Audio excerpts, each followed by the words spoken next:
Okay, so let's try to do one more. So in the next one, we are supposed to classify the body temperature using if statements. So what we are supposed to write here is we are supposed to write a function which is given a floating point number as input, and then depending on what the floating point number is, it should return different output. So the way it should return this output is as a text string. In other words, we should use the same construction as we did here to return it. So this is the first exercise where we can see that we have some example code that we can edit. So let's try to jump into Visual Studio Code and look at this example code. So the example code contains a lot of information that's sort of redundant. It contains like a description of the problem, and it contains an error here because we want to tell you that there is a problem here and you need to fix something. And all of this is actually a little bit redundant. So I think I'll just remove all of it. Okay, so maybe we keep, oops, I'm on Danish keyboard, that's not so good. So let's remove it and then just keep the last line, which was return response, which is a variable that's not defined. And you can actually see that Visual Studio Code indicates there's a problem because this response is not defined. Okay, we kind of know that. First thing I'm going to do here is that I'm going to call my function with some input value, and let's do 32. This is a very code person. Then I'm going to print it out. Let's see what happens when I run it now. So I just run it. What I get is that this response is not defined. So that's not very good. Well, when you have a problem like this and you have to solve it, and I think it's fair to say that this is the first time you encounter a kind of complicated program that you need to write in this course. It's a good idea to actually just start with some of the simpler cases and try to solve those and then work on to solve the more complicated situations. And what captures my eye immediately is this case up here. This seems simpler than the rest at the very least. So in this case we are supposed to check if temperature is below 35, it should return hypothermia. So let's try to just copy paste that into Python as a comment. Okay, so how can we do that? If temperature is this variable, is below 35, and I'll explain a little bit about how this works. Then we should return hypo. I'm not going to try to spell that one. We should return this. And now I guess we can just remove this return response here. Okay. So what's going to happen when I run this code? Let's get it all on the screen. What's going to happen is that it's going to call the function with 32 as the input argument. That means temperature is going to be 32. This stuff, it just means that it's of type float. We can actually just completely ignore it.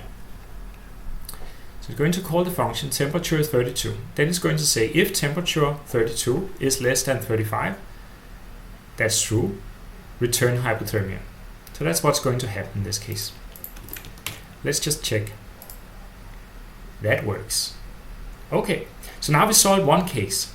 Then you can move on to the next case and try to solve that. If temperature is in the interval 35 and 37, or that's all numbers between these two and they are inclusive, it should return normal. Okay, so now we can maybe see that there is the potential for a pattern. If it's greater than 35 and less than, wait a second, it was inclusive, so it has to be greater than or equal to 35 and less than or equal to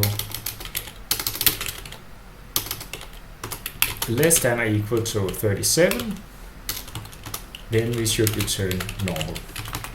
And now you can actually check by just copy pasting it.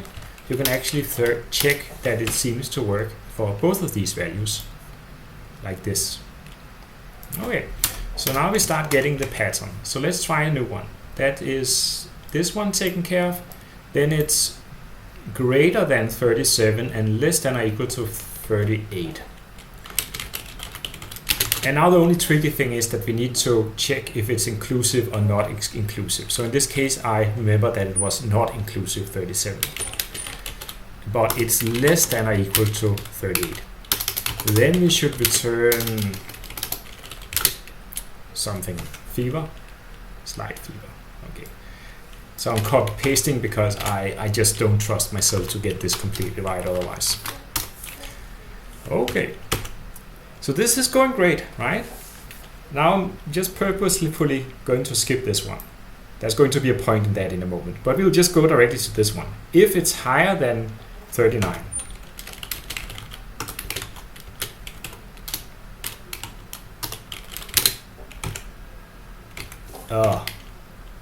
so this apparently means that you are very hot, like this. Good. Okay, so now we can start checking our little function for a couple of values. So we'll check, I guess, 37.5, like this. And let's also do omelette and see what you are in this case. Then you're probably not so good. Okay, so it seems to work, right? So just notice that I skipped one of the cases. I skipped this one on purpose. Okay, so an idea behind this course is to also try to teach you to be able to function like we are developer, and that means that we apply automated testing on your software, or at least give you the opportunity to automated test your software. So that brings me to the testing part of the code. So let's say that I feel this is correct, and now I want to test it. So the way I would do that is that I would navigate to the testing panel in the activity bar. Then I would go to the tests. Then I would try to find the test that's relevant for today, or this problem, body temperature. So I guess it's called something with body temperature. I'll freely admit that somebody didn't name these completely accurately. So let's do this one. And then let's try to run it, see what happens. It's red. That's not so good, right? Why is this one red? Let's try to open it. So I can open the test code by pressing this.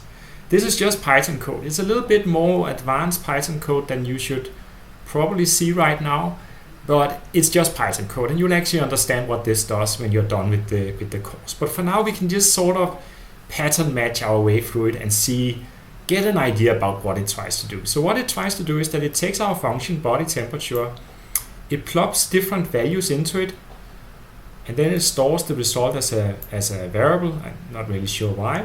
And then it calls this mystery function, but what you can probably guess is that this function is just trying to see if the result is equal to this value. So it's basically saying, okay, your function, I'm going to call it with this value, and then I'm going to see if it returns hypothermia. If it does that, I'm happy. If it doesn't do that, I'm going to make a lot of complaints, and I'm going to make a red dot. Okay, so which of these were the problem? Well, I could, strictly speaking, just read through them really carefully and eventually work out that fever was the problem. But that's very inefficient. I can do something that's a lot better. Because what I can do, and that's probably an even more efficient way of doing this, but I'm just not very familiar with I'm actually not that familiar with, let's see what this one does. There we go. I knew it was there somewhere. So this is going to look a little bit more prettier on your computer. So notice that I found it. Where did I even find it? I found it by pressing the dots, test results, right? So now I've got the test results here. Then I can scroll up, and then I can eventually see what failed. So it says that line 28 failed in this tests for week 3, this file, in test body temperature. That sounds like something that I should pay attention to. And it gave me this weird looking error, like none is not equal to fever. Like, why is it doing that? Like, what does this even mean? Well, this is where you should start to think like developers. So when you see something like this, you want to backtrack and navigate to the part of the code and just look at it and see if you can get an idea about what the problem is. And that's really the way we solve problems in programming. So we go to line 28, sorry. Line 28 is here. So it's this line that failed. This line has to do with what happens when I put in 38.5. So somehow this is none, because none is not equal to fever. It was supposed to be something else than none. Okay, so how do I proceed? Well, the way I would proceed is that I would take this line, then I would go back to body temperature. And there are smarter ways of doing that, but I don't want to confuse you too much right now. But what I can do is I can just put in this and see what happens, right? This was what caused the problems. And you can also do this for your projects, by the way. Let's see what happens when I run this line in body temperature. So now I'm just going to run it like I use in my, not in my test, but just in my usual file here. So I'm just going to save that and press run. None. So that was the none before. Like, why is this, what's happening here? Let's try to think about it. You plug in 38.5. So 38.5, and then it starts doing all of these checks. This is false, this is false, this is false, and this is false. So what you can imagine happen is that Python ends up here and nothing has happened yet, like none of these conditions are true. It hasn't met a return statement. Well, in that case, the whole function call is going to evaluate to none. And you can see this is actually a special value in Python. So none is a thing you haven't encountered before. Like, just like there are floating point numbers and text strings and integers and true false Boolean variables, there's also one called none, which is just none. It's a built-in variable in Python, and that's what a function evaluates to when it doesn't meet a return statement. So that's why we get a none. Now we can try to fix it, right?